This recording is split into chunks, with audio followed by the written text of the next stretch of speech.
ഇംഗ്ലണ്ടിനെതിരായ ട്വന്റി പരമ്പരയിലെ ആദ്യ മത്സരത്തിൽ ഇന്ത്യക്ക് തകർപ്പൻ വിജയം.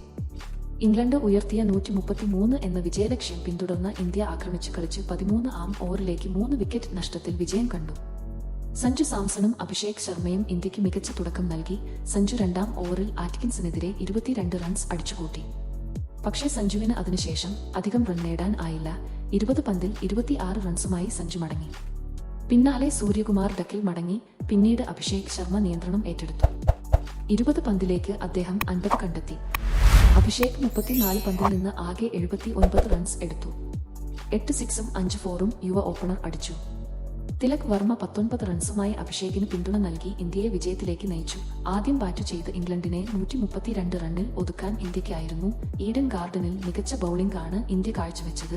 ഇന്ത്യക്ക് വേണ്ടിവരും ചക്രവർത്തി 3-ഉം അർഷദീപ്, ഹാർദിക്, അക്സർ എന്നിവർ 2 വിക്കറ്റുകളും നേടി. ഒരു ഭാഗത്ത് ജോസ് ബട്ട്ലർ മാത്രം ഇംഗ്ലണ്ടിനായി പൊരുതി.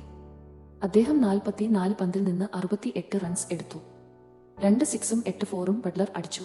2-ാം ട്വന്റി ശനിയാഴ്ച ചെന്നൈയിൽ നടക്കും.